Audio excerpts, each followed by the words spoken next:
What's going on, everyone? My name is William Walford here with Trekkers Delight, and today we are going to be going over a review of season 1 and 2 of Star Trek Picard. I got my friends Jason and Keith. What's up, guys? What's up, Hey, Will?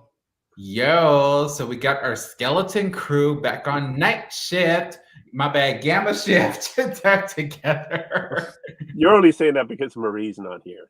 I mean, Marie and some others that will remain nameless. But yeah, so let's go.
All right, and we're back.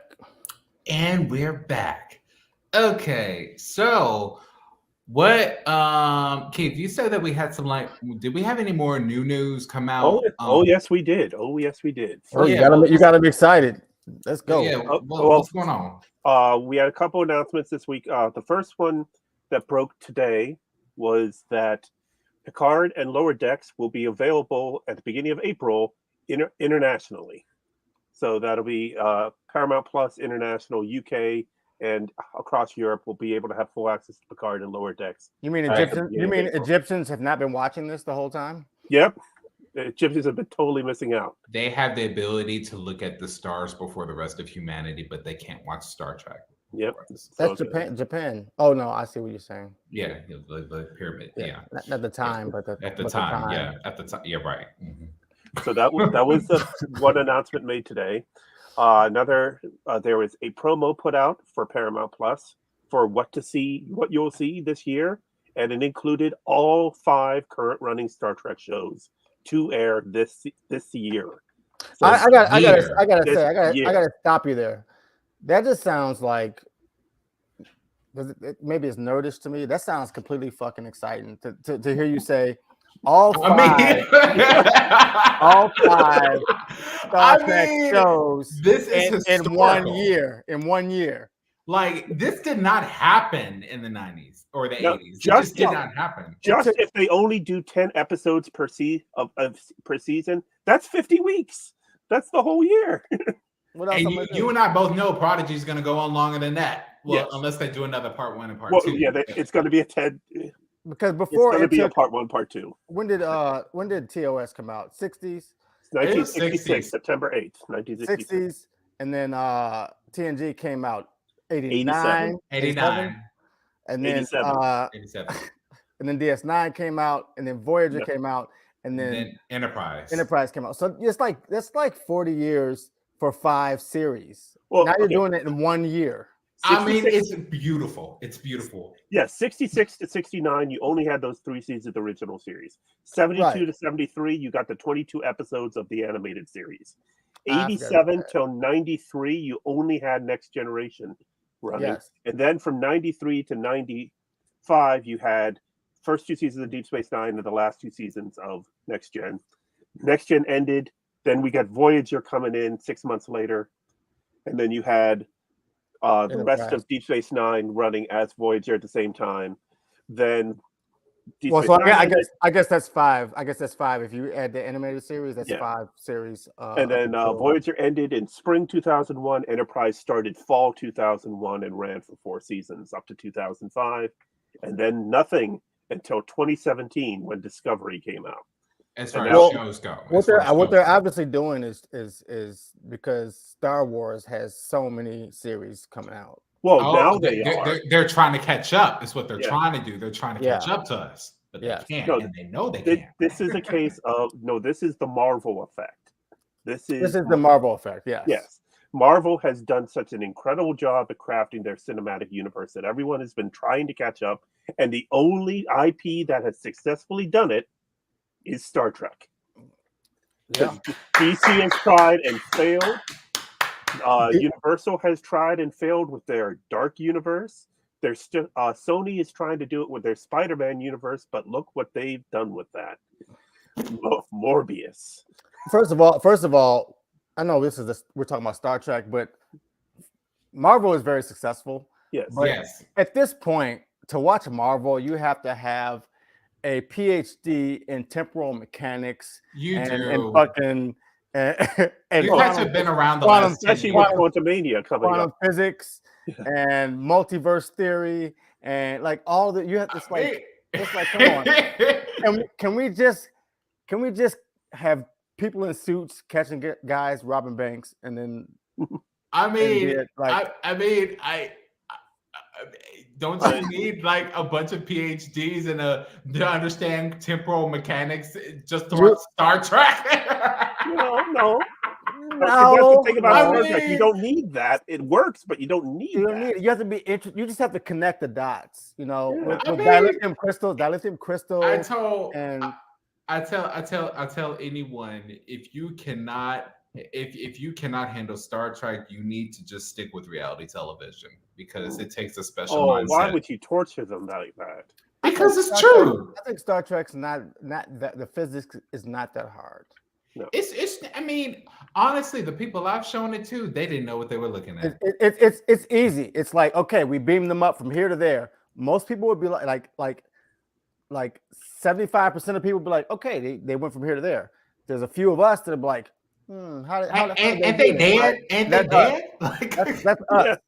That's us. And or they just we're Oh, a special breed here. they went warp speed from here to there. And most people were like, okay, they just went they warp was speed. there. And then we're like, wait, aren't they supposed to like age or time supposed to be different or something? Like Every once in a while they go back in time or forward in time in Star Trek. That's easy to understand.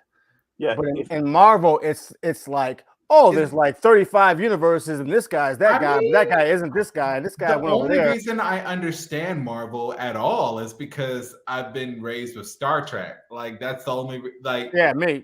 I'm looking at my girlfriend like I feel like I want to tell her what's going on, but I don't want to mansplain, so I'm just gonna sit here until he asks the question.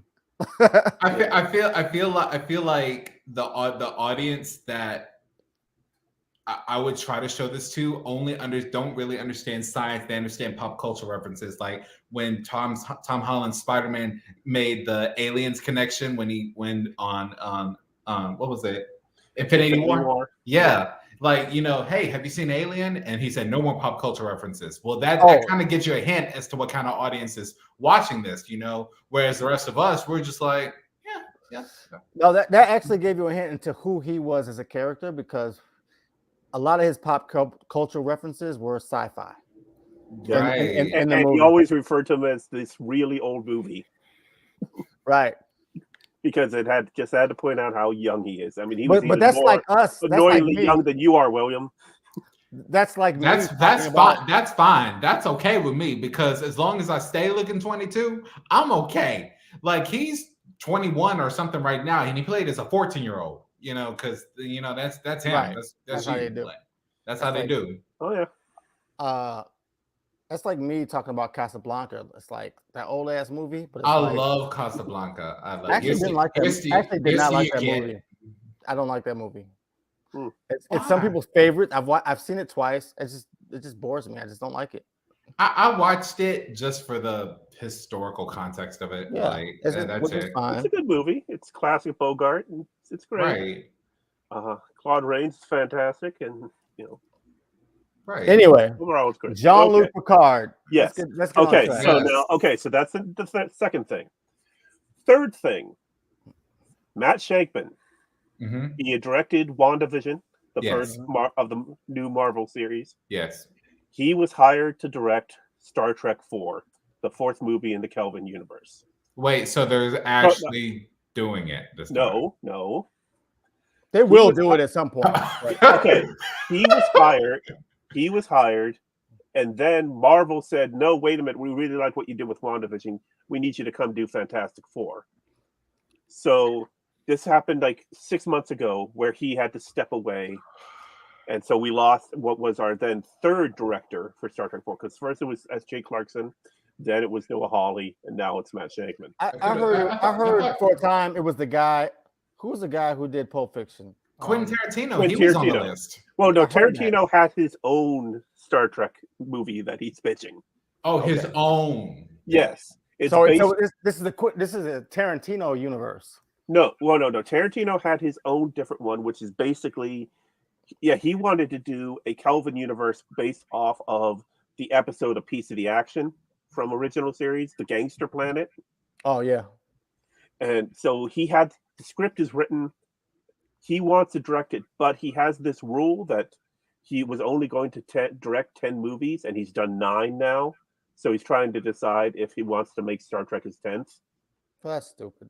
And so the script is just sitting there, and he said he showed it to Patrick Stewart, he showed it to Pine and Quinto and all them, and they all loved it.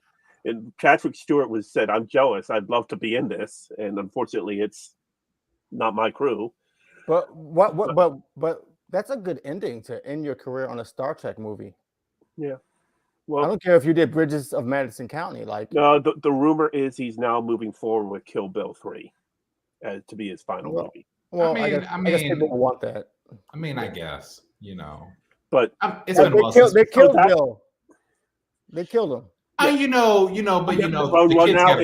Now it's Kill the Bride.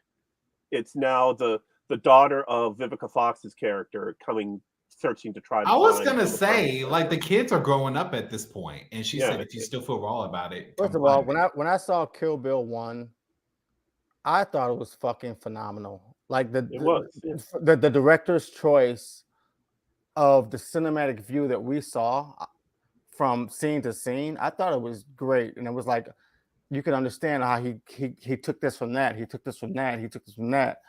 I thought it was fucking great. I only cried tears of dramatic joy on one Tarantino film, and it was the last one that came out, to my knowledge. Once Upon a Time in Hollywood. Oh, that one was great. I didn't see it. It's really good. It was really good. My God. I looked at it, and I looked at my friend at the time, and I said, that is not a movie. That is not a film. That is a motion picture. You know what it was? I think once I saw the previews for a film where somebody had their leg was a gun, I was like, okay, I'm done with Quentin Tarantino. The leg is a gun. Oh no, that was from Grindhouse. I haven't seen that. That's the one he did with Robert Rodriguez, where it was death proof, and they had the ads for fake movies that they ended up turning into actual movies. I think my lasagna is done. I'll be right back. Okay. Okay. But yeah, so that is still technically out there, but it's not going anywhere right now. Right. So that leaves us with. So what they were looking at was having 3 movies moving forward at one time, and then it kind of coalesced around just one for Kelvin, and they were going to have Chris Hemsworth come back to do the time travel thing, with his father, and they ended up deciding it was too expensive to make it happen, and then Shankman got pulled out. They had given it a release date that it was going to be out in December of 2023, which meant it would have had to start filming by the end of 2022. And they talked to everyone, people start calling up like, "Hey, Carl Urban, what do you know?" And he's like, "I have no freaking clue, mate. They haven't signed me to anything. I'm filming The Boys season 4. I don't know when I'm going to fit this into my schedule." And it all fell apart. Shankman is now working on Fantastic Four, but he did an interview today in which Collider had this today, talking about what was planned for the movie, and that he can't talk about it because the script is still considered in development. and that he is really excited to see what they do with it. And Chris Pine is signed for it now. They just need to find a director and get everyone else on board. I'll do it. But the key thing about it, he said, is what we need to do is make a Star Trek movie that is not trying to be a Marvel movie. Right. That would actually be nice. That would be nice. He said, I actually think that the way forward on a Star Trek movie is maybe to make one that's like $30 to $50 million. That's hard sci-fi aimed right at the fans. He posited that in our day and age now, anytime you go to space in a movie, it's expensive. When you're flying around in the Enterprise, even if you're going to land and be in one place for a long time, it's still pretty expensive. He wanted to explain that the film he would have made would likely still have been a large tentpole film, thanks to factors including the franchise's expansive, well-known cast. But he wanted to try to make it kind of like what they did. When you look at the motion picture had one of the highest budgets of all of the Star Trek movies that were made.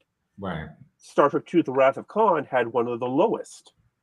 And it was less than a quarter of what they had budgeted for motion picture. And then it became an iconic film. Did with it. It was, yeah. But also, technology changed a lot between the first movie and the second movie. Well, I mean, it's not what you use, but it was the story. It was the story, though. Yes, it was the story, because they weren't sure that they were going to even bring Spock back. Well, yes. Well, yeah. Leonard Nimoy said he would come back if they killed him, and they did. They went by. In fact, they killed him twice because it got out that he was going to die. So they killed him in the first 5 minutes just to mess with everybody. To make them think, oh, okay, so he's not really going to die. That was a fake out. Okay, but no, they killed him. He did. Yeah. So the movie is still in development. They are still trying to get everyone on board. It's just trying to find a right time for everyone. And so there is hope. I'm free. All right. So anyone at Paramount, give Jason a call. I would love to do a Star Trek film, but I'm sorry, it needs to be in the Prime universe. I seriously got a phone call. But yes. Oh my God. It's a spam number. Oh. Is it Paramount, the spam number? Would it be like... What was his name? Andrew? Austin? Aaron, what was his Walkie. name, Keith? Hey, Aaron. Aaron. It must be Aaron. Is that you? 866. It was the same. No, it's the same spam call I get like twice. Aaron, please tell them I don't care whose boyfriend I have to be. Put me in the Prime universe, okay? No, it's not gonna be. It's not gonna be Prime. It's going to be. They got to finish the Kelvin. So that's what the modern people. That's what the modern movie watchers know is the Kelvin universe. So they have to continue with that. Yeah, we gotta. And as much as I don't like it, I give a lot of props to the Kelvin universe because they really put a spark into Star Trek. And it was done very well, first of all. It's good as a movie. Quite frankly, Star Trek was dead in 2005 when Enterprise was canceled. Yeah. And there was... Yeah, because Enterprise and Nemesis came out in 2005, and then that was it. Done. Yeah. And they both flopped. Because of the success of Star Trek 2009 and that second one we don't talk about, we were able to get Discovery starting in 2017. Because when Beyond came out in 2016, on the 50th anniversary, that was the only thing we got for the 50th anniversary of Star Trek was Star Trek Beyond. Right. I have my problems with that one too, but I'm not going to complain about it. It's my favorite of the three. It's William's least favorite, right? It is my least favorite. I like the first one. I like the first one the best. I mean, there is so much wrong with 2, but I like 2 better than 1 and 3. I dislike 2 so much. I need to know why. I'm gonna say that I think I feel this way about Spider-Man for me, right? Like, I never saw the first 2 Spider-Man films with Tom Holland. Why are we even talking at all ever? How you never? Okay, anyway. My thing with like my girlfriend makes fun of me about Spider-Man because like you could literally have Spider-Man just swinging through buildings for 2 hours, and I would watch it. Like, oh my god, this is the best movie ever. With no story, nothing happens, nobody dies. He doesn't even fight anybody, and I would be like, man, I'm going to go see that shit again on IMAX. You know what I'm saying? That's how that's how no. So when I saw the Enterprise in 2009, I was like, when I just saw when you go watch another movie, you go to AMC and you go see another movie and you see the posters of the movie in there, and I saw the Star Trek posters. I was just so fucking giddy, dude. Like, I was looking at that shit like, oh my god. The promotions they did for that movie were fantastic. Yeah, it was beautiful. It was beautiful. Like 6 months out, they were leaking video, and it was literally like video of them building the sets, but they made it look like they were actually building the Enterprise. And the very first teaser trailer was the ship being built. It was none of the crew, just the ship being built. Just the ship, under construction. Yeah, but the ship looked great. The ship inside the bridge looked great.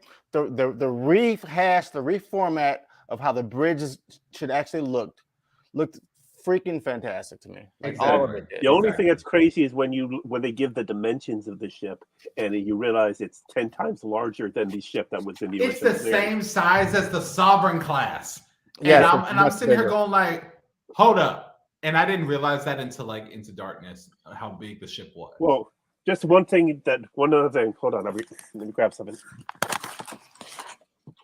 I love his nerdyism so much. Keith's gone, y'all. So right now, we're just gonna fill some time. No, because if you think about it, if the Kelvin Enterprise is the same size as the Sovereign class, that means that the USS Vengeance could probably destroy the Sovereign class if it wanted to. Well, yeah. Well, the Vengeance, that was the one in Star Trek 2, right? No, that was the one in Star Trek 2. Yes. Yeah. You said no. That was the one in Star Trek 2. Yeah. Hell, you shit. So, first of all, that ship was just. Yeah. There is no Vengeance anywhere besides Star Trek 2, right? Only time other than Star Trek Online. The size of that ship is like astronomically stupid, and there's no point to it. It was just like, let's just build a big ship. I mean, that's a problem I have. They needed Khan's brain just to build it and Section 31. So why did they need shouldn't have been Khan. Big? It should not have been Khan. It should have been Gary Mitchell. Seriously, he should have been Gary Mitchell. It would have been a much better movie. Who's Gary Mitchell? It sounds like a dude that lives on the block. Who is Gary Mitchell? Look, where No Man Gone Before? Are you talking about the dude, the Traveler? No, you're talking about the fraud? No, Kirk's friend who got. You're talking about the first. You're talking about the first one, not the TNG one. Okay. Yeah, yeah. The TNG one is where no one has gone before. This is the one where the Enterprise goes out and it takes them 300 years to get back to their own galaxy, I think. Right, that was the Next Generation one, but the original series one was the second pilot. The first one with Kirk, which they aired third, and in which they go outside the border of the galaxy, and it causes the navigator, Gary Mitchell, to have advanced ESP and become godlike. Oh, yes. Okay. I mean, that would have been great, Yeah. Now, here's what I love about this. So I have the 2009 ship, and sausage section. Are you gonna do a sausage section? The DVD. Wow. This is the DVD case for Star Trek 2009. Does it play in it? No, I mean, I wouldn't go that far. But it's beautiful. I would have never guessed that it's DVD. It'd be awesome if you just plugged it in and it just shot on the fucking wall the movie. That would be we'll get there. We'll get there. Yep. I mean, they have an Enterprise Constitution class PC now. I don't know if y'all saw that or not. Yeah. First of all, I like the way the ship looks. I like the overhaul. The main thing that they did to change it was,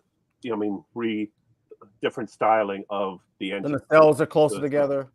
Yeah, they're way closer together, but much more involved. And you know what I didn't know? The nacelles are a real fucking thing in real life. Yeah, on planes. I did not know that. I mean, it's pretty much wings. No. They did. I thought they made it up for the show, but the nacelles are a real thing. Yeah. Well, yeah. When you look at a jet, It's the engine itself. Yeah, it's like in the cell. yeah. So basically, the original Constitution class, is the same size as a nacelle on the Kelvin timeline. Pretty much, yes. Yeah, That's I how think small it is. that was just J.J. Abrams saying, "Let's just go bigger, man. Let's go And, bigger." and we're going to build it in Iowa. I'll be honest with you. I was not the reason why I liked the second one, even though I'm sorry Gary Mitchell wasn't in there. It made sense to me why the Kelvin timeline turned out the way it did. It's because Admiral Marcus held Khan hostage and caught his ship earlier, picked his brain, and pretty much made a bomb ass fleet. Like, Yeah. Wait, so let's talk engineering shit. So, do you think most ships are built on the planet or built in the shipyard in space? They should be. It should be in space. Utopia Planitia, right? Yeah. Utopia Planitia. It is in orbit of Jupiter. Yes. Shipyard built until like Picard and the synthetics killed everybody. Oh no, that's the Martian base. I can't think of a time where I recall an actual ship being built on a surface of a planet.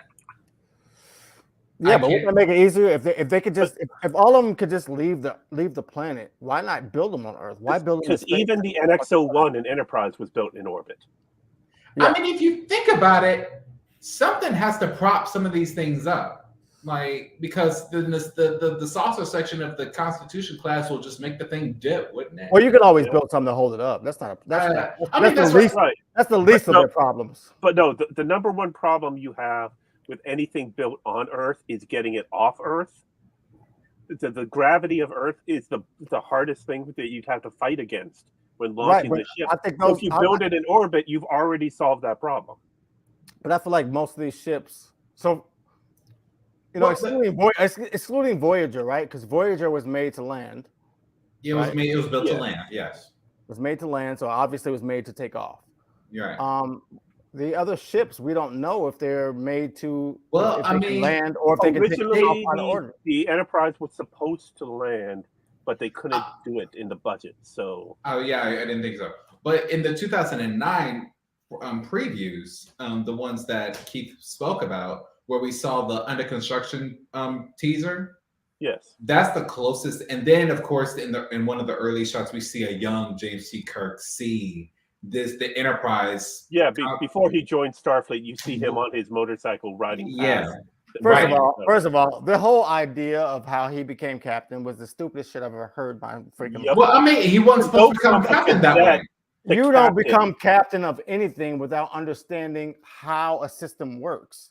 Again, that's the Kelvin timeline for you. Like that's he had no idea how a ship worked. He had never worked on one. His father was supposed to be his inspiration. He never worked. You don't get to be manager of a pizza fucking restaurant if you don't understand management, first of all, or how pizza runs or how the people work. Like he has no idea how a ship runs. He's never really, besides being a cadet, he's never really worked on one. By the way, I was wrong. Utopia Planitia is Mars. So yeah, it was a different one in Jupiter. Okay. I don't like the Kelvin films, but I'm gonna defend it this one time. Okay, so the reason why Kirk became captain is because he understood the gravity of the mission and probably the details of the enemy better than anyone else on the ship, even Spock. Okay? But that's one mission. That's what you're right. They did the same thing with Seven when Picard made her, temporarily captain of the Stargazer. But that was almost immediately undone after. But also in his position, he has to tell everybody what to do. He doesn't know how a ship runs. He doesn't know how to tell what to do. He doesn't know where anything is on the ship. He went through Starfleet Command. He knows how a ship runs. Right, but he doesn't know where anything is on the ship. He literally cheated in both timelines. He cheated the Kobayashi Maru. Well, of course, yeah. That's one of the constants. But that doesn't mean you know how a ship runs. You know how to. That's running a bridge for a battle simulation. Yeah. But no, part of what makes you work as a captain is your crew, and he doesn't know his crew because They don't know him either. He doesn't know any of the crew. He wasn't even supposed to be on that ship. He was supposed to be stuck on Earth. He knew Uhura, and he knew Spock, and he knew McCoy. God, and McCoy. Those 4 people. I guess. Yeah, he went to school with McCoy. That's what the show is about, right? Yeah, McCoy snuck him on board. McCoy does not run the ship. First of all, he's meaningless. Yeah. Okay, we are going way off from what we were going to. It's 30 minutes in when we have not talked about Picard at all. This is what happens on Trekkers Delight. We talk about everything else. We should change the name of the show to the Deviators. Honestly, that's not a bad title, and I hate that that's not a bad title. Like, I might actually consider making a spin-off show called The Deviators. Star Trek Deviators. We just talk about anything. Like, not even especially Star Trek. Yeah. Like, we'll jump into Steve W., then we'll jump to Marvel, and then we'll come back for 2 seconds in the TOS time. Okay. Anyway. Okay. So Picard. Season 1. What I noticed is, which is crazy about Picard, is that if you look at their data pads, they still have this like sections of this is a section of screen, section of screen, section of screen, and it's like it made sense. And when they made TNG and Voyager, because we didn't have pads yet, but it's weird that after all that, they're still making data pads, which is in the future of Voyager, that have these like sections of screens on it. It's like, no, it's just one big screen, dude. Why do you have sections of screen? It doesn't make any sense to me. Well, it was funny in Deep Space Nine where he had like a pad for this book and a pad for this book and a pad for this. I was really wondering. It's just like, why do you have like 10 different pads? Like now, back or in case of like it was one book, but it was a big one, so it was like 3 pads. Right. Okay, you guys really got to get more efficient of your data storage. Right. Because the first time I noticed the cluster of pads, it was Insurrection when Jean-Luc had too many pads on his desk, and now back then I didn't think anything of it, but now I'm like, why wouldn't you just say what you have to his pad, which should have? Well, first of all, I don't know how many gigabytes mine has. It has terabytes actually. Mine has terabytes, so they should have at least 2 of these zettabytes. And if they are so worried about transferring data by giving them the pad, they could just say, send to this department. Like, how else are you supposed to tell that you get damaged? As far as security? As far as security, so like send to this department. Well, you should have Face ID or fingernail. Well, they do have look at the pad. Even Quark showed us that they use thumb scan. Like, Like, but what I'm saying is, it's like they could just like send it to different departments instead of having all those pads. It's so inefficient. Now I get the Lower Decks episode on Voyager. I get the Lower Decks episode on Voyager. That's cool. When they showed the pad going from the bridge all the way to the bottom of the ship. That's nice camera work, and that's cool. Is that your stomach, Keith? No, I'll be right back. Okay. Oh, make sure nobody's in the house, bro. Get that back. You got that? I know, right? But yeah, so that is a good shot. But if you really want to think about efficiency, you don't have to have all those pads. You can have like Keith's ass just now. What? I've been saw that. I've been saw that 20 minutes ago when he went last time. I just didn't say anything. Like, that's not my place to tell. I'm glad there's 0 people watching right now. Your ass is on TV, bro. Literally, like we're gonna get banned. Like it's just like say no to crack. Well, if we're comparing asses, then I'm on this shit. Oh my god! Anyway. When I lost all the weight, all the fat that I did, it took my ass with it. So I had to go back and do squats again. Like, I didn't realize you had lost so much weight, but I saw what you were and what you came back to. Yeah. Anyway, the Deviators. Okay, the Deviators. God, man. Like, Jermaine is ashamed of us right now. We can't help it. I can't help it. It's just like we talk about anything. Like it's just like hello. So anyway, come on, TNG.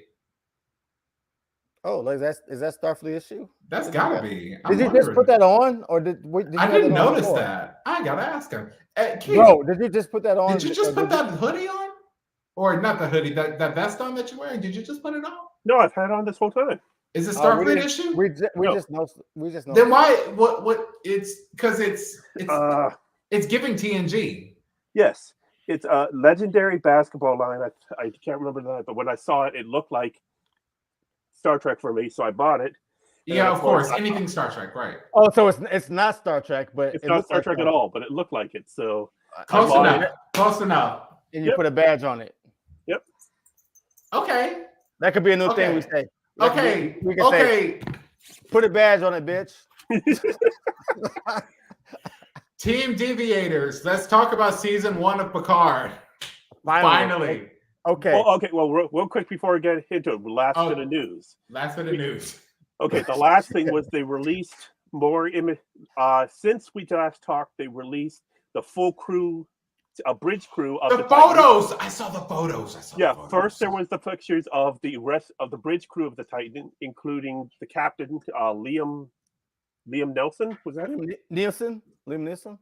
I'm No. pretty sure he's gonna die. I'm pretty Well, sure he's not. they are, and then today they released new images of the main crew, and they gave us the title of episode 1 for the season, which will air 1 week from tonight. And that title is The Next Generation. Well, really? Okay. Yeah. Well, considering Okay. the pilot episode of Strange New Worlds was called Strange New Worlds, yeah, and season 2 started with the Stargazer, so this time we get the next. I'm generation. going to tell you this, even though I don't like season 2 at all.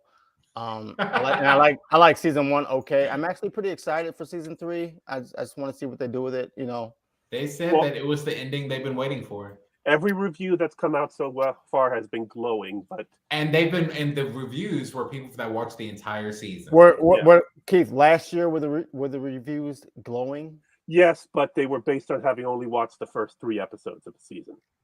Okay. Yeah, the reviews for ahead of season 1 were people who had just watched the first 3. Okay. And the reviews for season 2 were people who had just watched the first 3. Well, right now, as we speak in Los Angeles, they are doing the premiere event for The Next Generation, the first episode of season 3. So people are watching it right now as we talk. Who? The premiere over at the Chinese theater. So they're doing it right now. Yeah. They're watching in China. Patrick Stewart, Jonathan Frakes. Well, yeah, they probably have it in China already. But I think it's interesting how the I feel like the relationship between Frakes, I'm not gonna say Frakes, Riker and Picard has sort of changed. Oh yeah, just from the previews. It feels, Picard was always over Riker, but now it feels like Riker's slightly over Picard. I mean, Picard is like in his 90s. You got to think of it like Logan and Professor X. But I guess that's what happens in real life with you and your parents, right? Eventually, your parents get old, and now you're just the look person at how the dynamic was different in Nepenthe, season 1, episode 7, when you had the Rikers and him going to visit.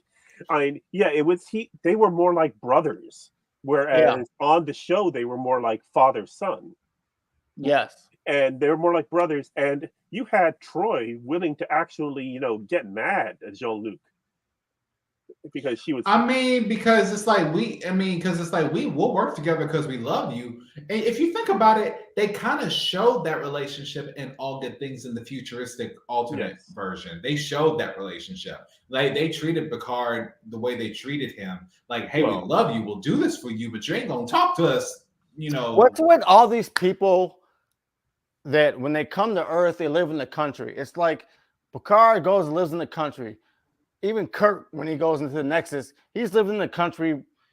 After seeing so much stuff, I probably want to be away from people too. And even Pike goes and lives with horses. It's like, what? Why do any of these people? If you spend all this time living on a ship in a confined space, if you have a chance to settle down on a planet, you want space. You want to have. I guess so. Yeah. Even Cisco himself, when he went to 2 places. When he was in his feelings, he sat at that piano at Cisco's, and when he was loving himself, he bought him some land. Well, Cisco was an exception because he went to go stay with his dad, who lived in the city, who had a arrested. That's one, but the other one is he said that he bought some land on Bajor and say, even though it never happened, he said he wanted to build a house out No, there. he was building the house. Remember, he had the model. He was actually building the model. It was this beautiful little model for Jordan House. It's just weird that none of these people who are technology people are living in cities at all. I don't know what Janeway is doing. Janeway is an admiral, so I don't know what she's doing now. Like, her and Mark are separated. Well, Mark married somebody else, so that's right. So what is Janeway doing now since they returned from? I had a book that was directly after the last. Oh yes. And I never finished reading it. I don't know where it is at this point. I have to rebuy it on iBooks or something like that. Yeah, I haven't had a chance to sit down and read through this. But with the forward by Naomi Wildman, Executive Officer, Deep Space K7. Naomi Wildman is the person that they should be bringing into Star Trek. Well, we don't know. They've already said that there's going to be other. There's going to be other. We have watched her as a little girl growing up. She is like the only person we have watched growing up, right? And the actress is beautiful. She's beautiful today. Not that alone should be the reason, but right. Even if she's ugly, she can be in Starfleet. But even though, like, ugly isn't a thing, everybody's beautiful to somebody. It's just the way you said that.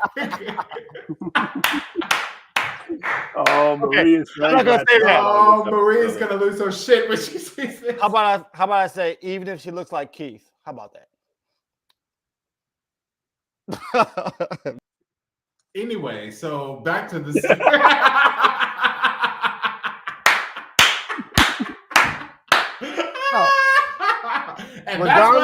And that's why we are the deviators. We're the deviators.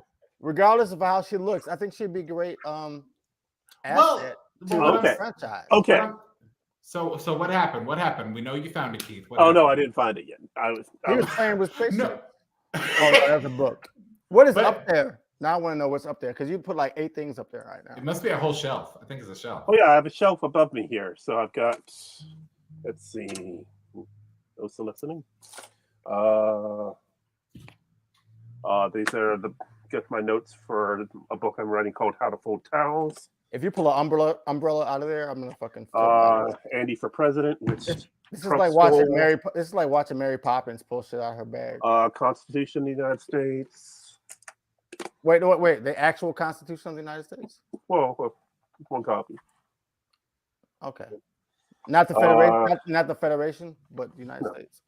Then Deep Down Dark, the untold stories of the 33 miners stuck in a Chilean mine. I was in a Chilean mine the day that they got stuck. So yeah, I got a ton of stuff here. Got a candle. Yep. Okay. Hold on. I gotta find this. Let me see. So speaking of random books, I think it's so interesting that a person, let's say 1,000 years ago, could have a random idea in their head and put it down on paper, and somebody 1,000 years later, and they can transmit that idea to somebody 1,000 years later. Yeah. That's just like that's like no other species can do that. That's sort of magnificent. Well, I saw yesterday a story of a king who was out on a hunt with his crew, and he fell off his horse.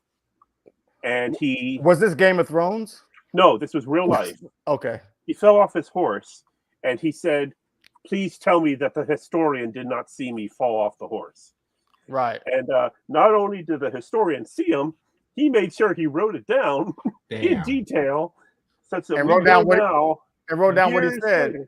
And wrote down what he said. Yeah. So anyway, I have a question about Star Trek Picard 1. Yeah. Was the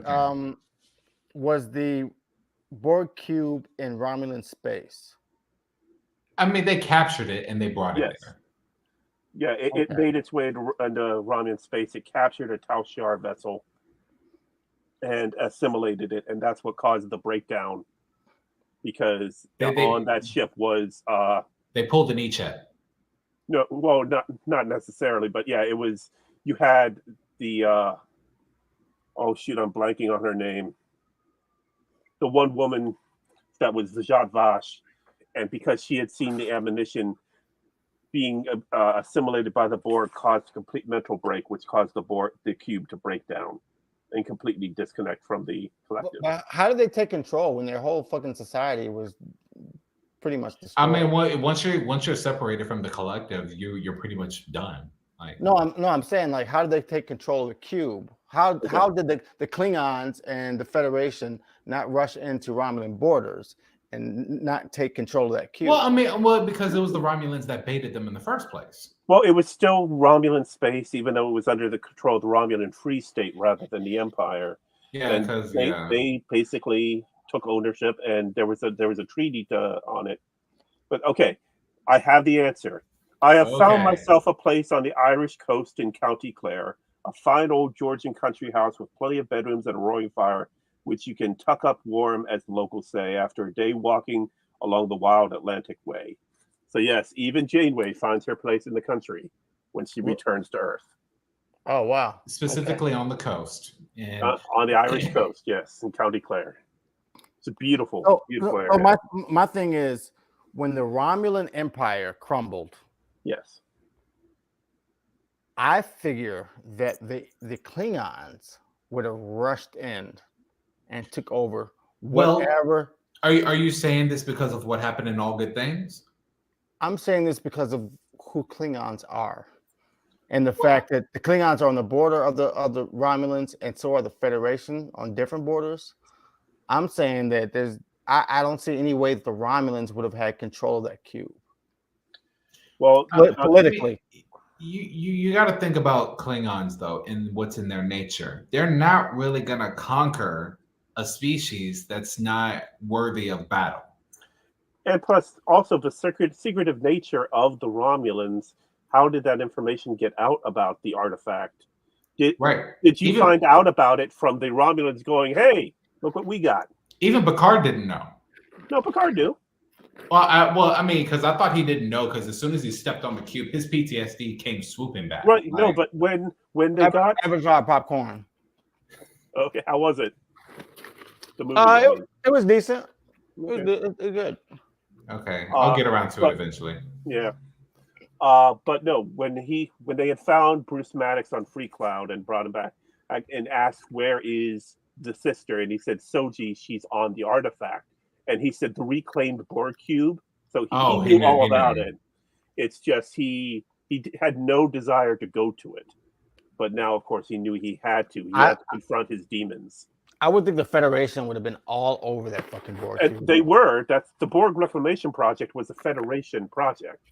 Yeah, there was some Federation members, maybe not officers, but Federation members were on the artifact. Right. Yeah, they died, but you know. Soji was a Federation member, and you had others, yeah.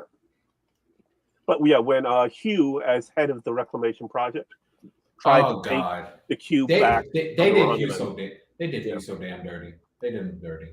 Well, we got much more of him in those few episodes of Picard than really we did in Next Generation. He only got an episode and a half in Next Generation. I mean, they didn't do him worse than Icheb. I mean, they did Icheb far worse. I would have much rather them not do Icheb's character at all. Now, I understand that apparently, from what I've learned, the actor is a dick. Yeah. But that's just what I've been told. But my thing is, if they are not gonna come back, just don't bring them back at all. Fine, write a different way. Same thing with Hugh. You don't have to throw a knife at his throat and then call it done. Like he could have sacrificed himself. He could have done something. He could have, but a knife thrown at your throat and that's it. Especially since he was just kind of standing there looking when he should have been getting out of there.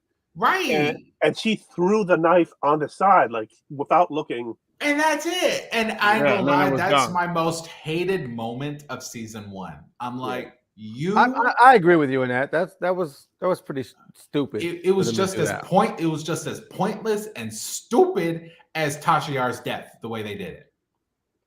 Yeah.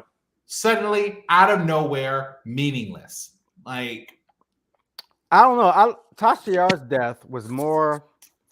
I do agree that it was meaningless, but in a sense, it was like, wow, that shit could just happen. You know. Mhm.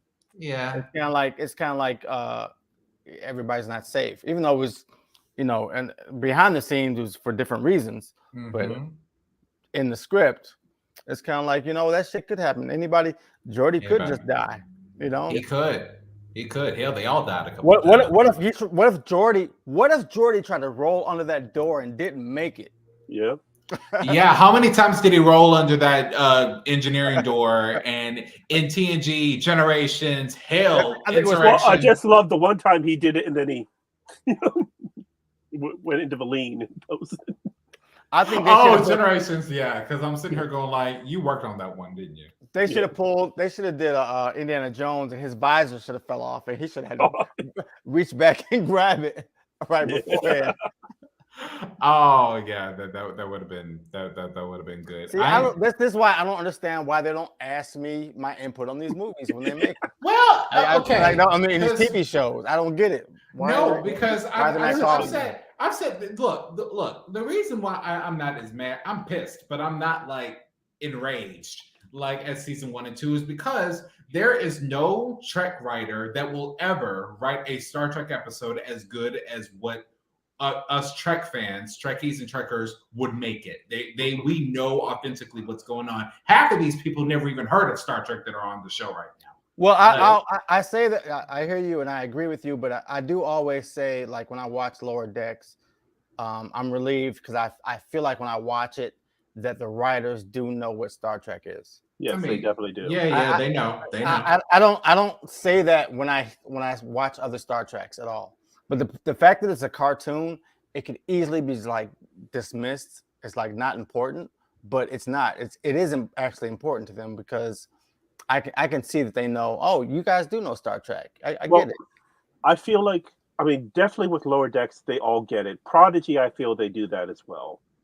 That they get the idea of what Star Trek is supposed to be. I think they get the idea in Prodigy, but they take a little liberty. Well, the fact that they're not a Starfleet crew, they're attempting to be Starfleet, but without any of the training, without any of the true understanding of what Starfleet is. At what point in Discovery do you believe that Discovery became what Star Trek is about? Well, I think it always is from the beginning. Like they really tried hard at the beginning. They had the Klingons in there. If you want to talk about the social matters, social and political matters that Star Trek has always done, they've done it in Discovery. They tried to do it way too much in season 3 with Gray and what's her name? Adira. Yeah, we never see Gray again. I'm glad not to see Gray again. He's just not like I don't want to see on the ship like at all. Like he's not. I don't mind it, but I feel like the story arc should have closed. Like it's just gone. Like we never even hear from them again. Like I think they focused too much on Gray and Adira. I didn't mind the story. I feel like there were. You watched season 1 and 2, right? Mm-hmm. And there were all these characters that you saw that you didn't really know much about. I said that. I said I didn't know their names. Yeah, I said I didn't know their names. Yeah. And instead of giving us some extra info on these characters, we already know they brought in 2 extra characters and they're just developing a whole story. And it's like, well, wait. What about Bryce? What about Reese? What about... I wanted to know more about these people. I remember telling you. They tried with Obu. I remember. Well, yeah, I remember telling you guys I cannot describe a member of Discovery's crew that if I don't remember their name without sounding racist. I feel like I can't because I'd be like, who's that Asian motherfucker right there? First of Well, all, yeah. first of all, you're black. You're black and gay. You can't be racist.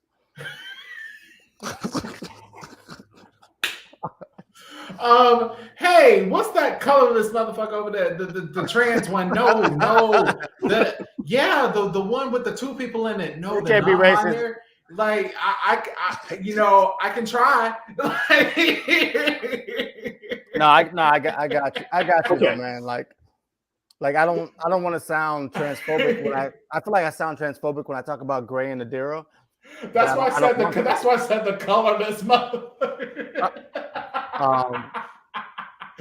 Oh God! And Owu, we got a little bit on Owu. We started to get some on Well, them. yeah, because First season of Discovery, your main crew that were your main storyline people were Burnham, Saru, yes, Stamets, yes, Culber, yes, Lorca, Tilly. yes, Tilly.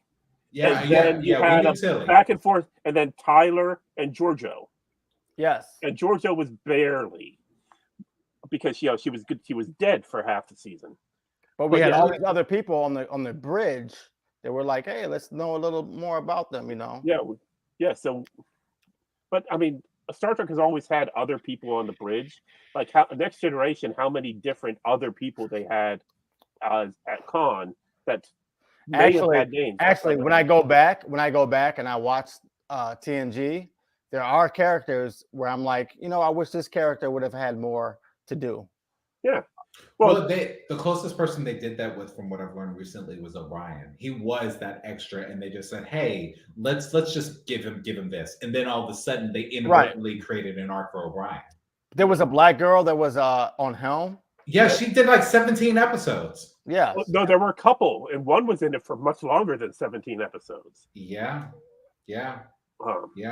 Because the one that only did 17 episodes, I'm blanking on her name, but she was also in the great Fox sci-fi show Space Above and Beyond. Okay. In fact, it was just her birthday last week. Oh, great. Yeah. But I like these Star Trek fun facts. Okay, let's jump to season 2 after this. So season. Wait. No. How do we feel about season 1? Before we go about to season 2. How do we feel about the whole arc of the story? I had a problem with the fact that they tried to introduce. Oh, you gotta make 2 of them at the same time. 2 synthetics at the same. That was stupid. I don't understand why they did that. I'll be honest. Look, okay. Because of the excitement and a lot of meaning the Picard and TNG has for me, I'm not gonna give it an A. I'm not gonna give it a B. You're not gonna get a 10. You're not gonna get a 9. No 8. You're barely at a 7. So I'm giving it a 6.9 to a 7.2. Because it's like I share a lot of the same concerns. That's what I'll say. But I will not budge on how pissed I was at the way they killed Hugh. They did not have to do it like that. They did. They didn't have to do it like that. I gave it a C. I gave season 1 a C. Okay. So basically a C. I gave season 2 a D. Okay. Minus. Yeah, my main quibble with season 1, there were just little things that were nagging. I mean, I would have liked it if they could have gotten Bruce Brophy back, the original actor who played who played Maddox. Bruce, yeah. Mm-hmm. And the fact that they had a relationship between Maddox and Girardi, it was just kind of like, come on, you didn't have to make them a couple. I mean, like why? Yeah, and there were just because that was more tension for her killing him. Yeah, there were little things about Agnes that just didn't work for me. I liked Rios. I liked Raffi at times. They really. It was like episode to episode where she was either drunk or high, and then she was good. Then she was good in the next episode, and you didn't see like a reasoning for it. Like she got back on the ship at the end of Stardust City Rag, and it was just this cute little moment of I don't want to talk about it, and then no one actually talks to her about it, especially not Picard.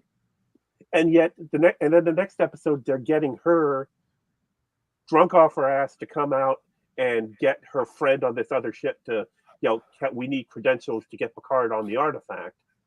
and then she goes back to her quarters, and then the next time you see her, she's sober, and she's cleaned herself up, and there's no explanation. I mean, you get the idea that she reached a breaking point, but then it feels like we missed an episode. Right. And I gotta admit that I have only watched it once. I have now watched Picard season 1 3 times through, because I watched once the first time, then I watched it completely through before the season 2 aired, and I watched the third time this past week, getting ready for this episode tonight. And unfortunately I didn't get far into season 2 before we got on tonight, but yeah, season 1, there were just little missing things, and I will say, for season, if we, because we're at the hour mark, for season 2 for me, I give it a B. I basically an 8.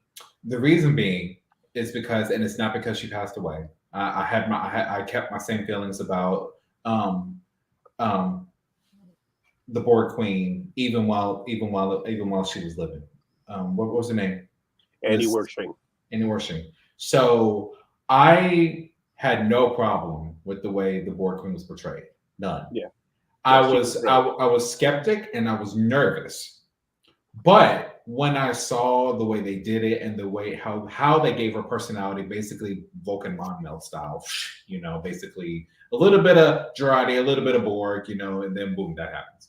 So I was like, okay, so to me, the Borg Queen made season 2 happen for me. I will say that season 2 of Star Trek Picard is the worst season of Star Trek that I've ever seen. That I've been most unhappy about. So I'm not gonna say best or worst. I've been most unhappy about season 2 of Star Trek. I mean, season 2 of Star Trek Picard than any other season of Star Trek ever. Yes. Whew. Oh, I will say, name a season of any other Star Trek series that you think was worse than Star Trek Picard too. Season 1 of Discovery. Season 3, Next Generation. See, we got season 2. Deep Space Nine season 1. Voyager, Voyager season 3. Yeah, okay. I mean, come on now. When I said that, you guys weren't supposed to say anything. Voyager season 6. I can do this all day. I can do this all day. No. It was like season 1 had missing parts. Season 2 had too much. Like, we saw more in season 2 than we needed to. We did not need to have the whole episode in Picard's mind. We didn't. How many of you raise your hand if you really cared about Picard and his mother so much? You really did? Come on, bro. You gotta understand. I cared. You gotta understand. Jean-Luc is an arrogant asshole, and I needed to know why he was an arrogant asshole. He's not an arrogant asshole, dude. He is. He made it quite clear. He does not give two shit. He does not give 2 shits, 1 fuck, or half a damn about no kids. We have so much that Picard goes through. He cannot keep a woman. We know he's not gay, so he cannot keep a woman to save his life. That's strike 2. Yeah, he has horrible commitment issues. He cannot stand Captain Picard Day. I didn't want to see another traumatizing Picard thing. It was just like your best heroes have the worst traumas. Like, come on. I don't like that philosophy. Whoever wrote that down needs to stop. I just want to see. I just want to see Spider-Man. I just want to see Spider-Man. I just want to see Spider-Man catch bad guys. I don't want him to have. You gotta understand. In each of they said it in No Way Home. In each of the Spider-Man universes, they each lost someone, and that's what made them who they were the way they were. For Tobey Maguire, it was Uncle Ben. For Andrew Garfield, it was Gwen. For Tom Holland, it was his mother and Mr. Stark. So it's like, my thing is, their trauma doesn't make me happy. It doesn't have to, but it makes them the hero. Adding more trauma to Picard doesn't really make me happy. I've watched 20 years of this guy. You literally cannot have the Joker without Batman, and you cannot have Batman without the Joker. You got The Batman Joker. without the Joker. The Joker in the 1989 Tim Burton version with Jack Nicholson, the Joker made Batman. Yeah, Jack Napier. Yeah, that version. Heroes are born out of traumas. I don't like it either, but it's the truth. Like, it was too much. Villains are too. So I'm not saying well, yes. They have a choice, but they have a choice to make. They can choose. I'm not saying they couldn't have brought it up, but it was way too much heavied on. Keep going back to this idea of his mother. It was just way too much. It was way too much, dude. I mean, honestly, I wanted to know the backstory between him and his brother on their family side in the family episode, because it's just like the only stuff that I know was out of the biography, but I knew that wasn't quite canon. So I just wanted to know, like, why are you like this? And Q pointed it out. It's just like the biggest lesson of all. You're not loving. Let's talk about Q. They never explain anything about Q at all. He's the Star Trek interpretation of what an angel is. But I'm saying, well, there was an attempt at one point to try to claim that the Q invented the Borg, and then there was also a storyline in which the Q were a future version of humanity coming back to observe, and this Q, in season 2 in Picard, Keith. I know. What did we learn about why Q was dying? Because nothing about why he was dying. No, nothing at all. And we saw he was losing his power. Was it just Q? Was it just the one Q, or was it the whole continuum? We don't know. Well, we do know, and I have the answer. Okay. Thank you. Besides that, okay.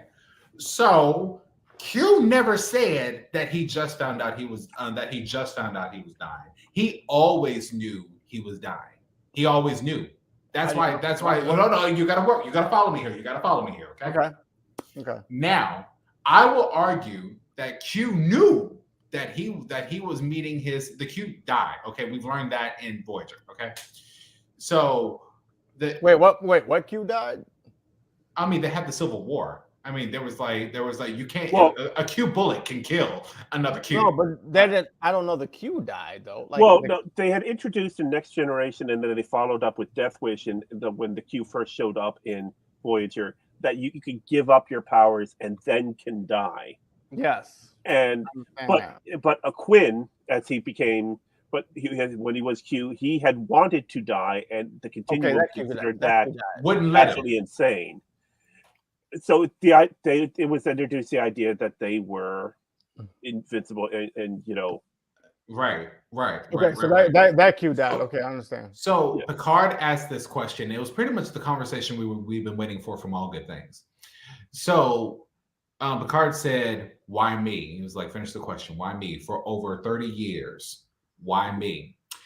And Q answered the question of the why for over 30 years. He said, "I am moving you on. In your parlance, I am dying."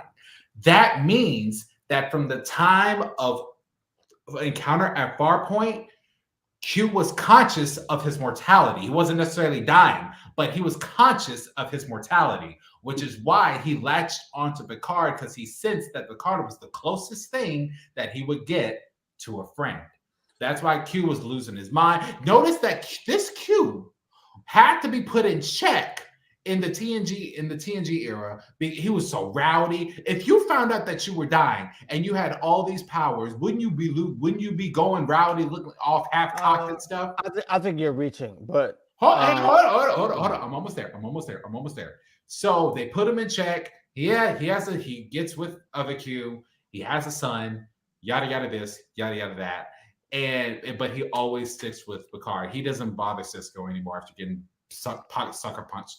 Like he doesn't do much to Janeway, but he learns only the one episode of Deep Space Nine. He learns a lot from Janeway, though. He learns a lot from Janeway. He learns a lot from Janeway as far as raising a son goes. He learns a lot. This as far as being like a decent person. He learns a lot from Janeway. Right. And you got to understand where Q was sitting. If you really take a deep dive and think about where he was sitting when Q was wanting to commit suicide, all the meanwhile, Q was aware of his own mortality when Quinn was wanting to go, which made him insecure about his own omnipotence. I'm not following you when you're saying he was aware of his own mortality. He said when he answered the question for Picard, he knew about his mortality. He knew Q knew about his own mortality. That's why he went and sought out that he didn't just pick the Enterprise at random. What do you think, Mr. Shelton? What he's saying makes a lot of sense when you consider it's sort of like, if you don't think of it as death specifically, but sort of fading away, because you see a fading of powers, you see an end date. It's almost akin to what they did in the original series when in Who Mourns Are on Dance, when you had Apollo talking about how the other Greek gods, being this alien race, just sort of faded away. They didn't really die; they just kind of disappeared. And I mean, it's like Doctor Who. It's like you can be aware of all aspects of time and everybody's past and future, except for your own. That's my thing. Like he did. I don't feel like he knew anything about his mortality until it happened. Mm. Well, when you really consider his antics, they did try. What they tried to do with season 2 of Picard was they tried to answer questions. In some cases, a lot of questions that nobody ever asked. Mm-hmm. And in fact, when you look at the first couple episodes, were excellent in building up something, and then they just fumbled at getting it out, and then they rushed the ending. If they would have spaced out the end, if they would have left 2024 in the penultimate episode of the season, and then you had the whole final episode to deal with the rift and the Borg and everything, then it would have played out a bit better. But they rushed the ending and hinted at this other thing that you would think is what they're going to season 3, but they're not. It was a failure of execution on season 2. And in the case of Q himself, they tried to answer a question that nobody ever asked, which was why humanity? Which technically Picard asked it several times, but they tried to come up with a more unique way of answering it. Hold on, my dog's having nightmares. Cooper. Mine's good. He's just chilling here. Coop, wake up. Okay, we are way past an hour here. Hey, that's why we're the deviants. We're on gamma shift. So, hey. So I trust that the whole kit and caboodle will be here for next Thursday. Right. I will try very much. I think I will be here. Yes. I had a whole show I was supposed to be doing, but I wasn't able to do it. Like the parallel show, I was supposed to be doing that. We haven't been able to do that for last month. So hey, Jason, I'm there. I've been trying to launch Memory Delta, and I just had so many other things get in the way. So yeah. Now y'all see why I kind of left H&M, because I'm just like, I'm tired of being too busy and then not making ends meet. Well, I didn't have the option of leaving some of the things that were not fulfilling what I wanted to do. So, well, if y'all need anything from Best Buy, let me know. I've got one of those popcorn things in the back of my throat. Like I just feel lovely. You are such a dude. Yeah. Wait. You ever see that episode of Curb Your Enthusiasm when he had the pubic hair stuck in his throat? Oh, that's why I feel like right now. Did not need to hear that. I am going to say it's been a great episode. For about 60% of it, we did not talk about Picard at all. We did.